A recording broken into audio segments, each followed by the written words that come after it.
नमस्कार दोस्तों, मैं आपका दोस्त जयप्रकाश। स्वागत है आप सभी का हमारे YouTube चैनल पर नए वीडियो के साथ। मैं फिर से आपकी सेवा में हाजिर हूं।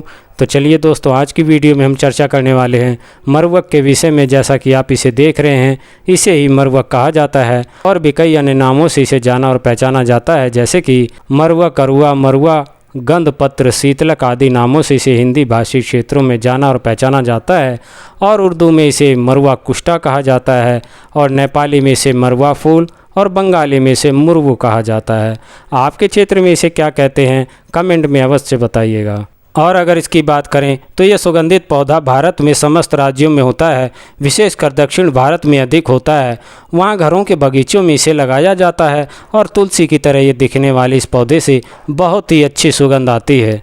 इसे आपने अपने आसपास देखा होगा, हो सकता है कि आपके गमले में भी ये पौधा हो, तो भली भांति आप इसको पहचानते होंगे, किंतु इसके औषधीय गुणों के बारे में शायद ही आप जानते होंगे।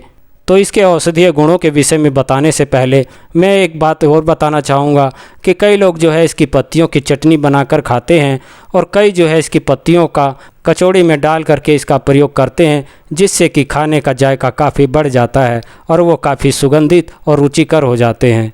तो चलिए जानते हैं इसके औषधीय गुणों के विषय में, जो कि हमारे लिए जानने बहुत ही आवश्यक हैं। तो इस मरवक के गुण इस प्रकार से हैं कि यह रुचिकारक, दुर्गंधनाशक, कफवात शामक तथा ये कृमिघ्न, विषग्न, आर्तवजनक तथा ये हृदय उद्देचक और ये रक्त शोधक होता है। तो चलिए बात करते हैं इसके गुणों के लाभ लेने के विषय में। तो सबसे पहले मैं यहाँ पर सरदर्द के विषय में बात कहना चाहूँगा कि आप जो है सरदर्द की शिकायत में इसका प्रयोग कर सकते हैं। आप मरवक के ताज़ा पौधे को ले करके इनको जो है पीस करके इसे आप माथे पर लगाते हैं, तो इससे जो है सिर दर्द में काफ़ी आराम मिलता है। तो चलिए जो है कि अब बात करते हैं कान से पीप बहने की शिकायत में इसके प्रयोग के लिए। तो आप जो है इसके पत्तों को लेकर इन्हें बारीक पीसकर और इनका जो है आप रस निकाल करके 2-3 बूंद की मात्रा में आप कान में इसे डालते हैं, तो उससे जो है कान से जो पीप बहने की शिकायत होती है उसमें काफ़ी आराम आता है और कान से पीप बहने की शिकायत वह मिट जाती है।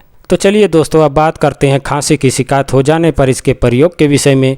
तो आप इसकी ताज़ी पत्तियों को लेकर के इसे कूट पीस कर आप इसका 5 ग्राम की मात्रा में इसका रस ले लें और उसमें आप शहद मिलाकर इसका सेवन करते हैं। तो इसी प्रकार से आपका सेवन करते रहने से खांसी में जो है कि काफ़ी लाभ मिलता है। तो चलिए जो है कि अब बात करते हैं क्षय रोग की शिकायत में। तो क्षय रोग की शिकायत अगर किसी को हो जाती है तो वह भी चाहें तो इसका प्रयोग कर सकते हैं। आप जो है इसकी जड़ को लेकर के कूट पीस कर और इसे सुबह शाम इसका रस निकाल करके इसका सेवन करते हैं, तो उससे जो है क्षय रोग में काफ़ी आराम मिलता है। तो चलिए चर्चा को आगे बढ़ाते हुए बात करते हैं पेट दर्द के विषय में। तो किसी को अगर पेट दर्द की शिकायत हो जाती है और ये पौधा आपके पास है, तो आप जो है इसके पत्तों को लेकर और साथ में इसके बीजों को भी लेकर के इनका चूर्ण बनाकर आप इनका सेवन करते हैं, तो उससे जो है पेट दर्द में काफ़ी आराम मिलता है। तो बात चली है पेट के व्याधियों के विषय में। तो यहाँ पर मैं एक और प्रयोग बताना चाहूँगा कि अगर किसी को भी पेट में कीड़े होने की शिकायत है तो चाहें तो वह इसका प्रयोग कर सकते हैं। आप मरुए के ताज़े पत्तों को ले करके और इन्हें कूट पीस करके आप 5 ग्राम की मात्रा में इसका रस निकाल करके सुबह शाम इसका आप प्रयोग करते हैं, तो इस प्रयोग से आपके पेट में जो कीड़े होते हैं वह नष्ट हो जाते हैं। तो चलिए आगे बढ़ते हुए बात करते हैं महिलाओं के कुछ विकारों के विषय में। तो कई महिलाओं में मासिक विकार हो जाते हैं, तो उनसे जो है कि वह काफ़ी दुखी और परेशान रहती हैं, तो वह चाहें तो इसका भी प्रयोग वह कर सकती हैं। आप जो है 20 से 30 ml की मात्रा में इसके फांड को नियमित रूप से आप लेती हैं, तो इससे जो रज विकार होते हैं उनमें काफ़ी आराम मिलता है। तो दोस्तों आगे बढ़ते हुए बात करते हैं मोच के विषय में। तो किसी भी कारण से ऊपर नीचे पैर हो जाने की वजह से पैर में मोच आ जाती है, तो उसमें जो है कि आप इसका प्रयोग कर सकते हैं। आप मरवे को पंचांग को लेकर इनको जो है बारीक पीस कर आप इसका लेप लगाते हैं, तो इसके लगाने से जो है कि मोच में काफ़ी आराम मिलता है।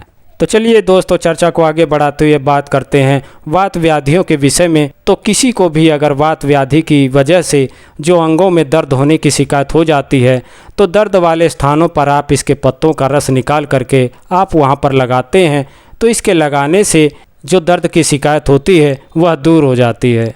तो चलिए जो है कि अब बात करते हैं त्वचा रोग के विषय में। तो चर्म रोगों में एक और रोग होता है जिसे कि कुष्ठ रोग कहा जाता है। तो कुष्ठ रोग हो जाने की शिकायत में भी आप इसका प्रयोग कर सकते हैं। आप मरुआ के पत्तों को लेकर के पीस करके और इसका रस निकाल करके आप वहाँ पर इसका लेप करते हैं तो इससे जो है कुष्ठ रोग में भी काफ़ी आराम मिलता है। तो आशा करता हूँ कि मेरा ये वीडियो आपको पसंद आया होगा। मेरा ये वीडियो आपको पसंद आया तो कृपया करके इसे लाइक, शेयर और सब्सक्राइब करना ना भूलें। साथ ही बेल आइकन को भी प्रेस कर लें ताकि आने वाली हर वीडियो आप तक पहुँचती रहे। तो आपके स्वास्थ्य की कामना के साथ अब मैं आपसे विदा चाहूँगा। नमस्कार, जय हिंद, जय भारत।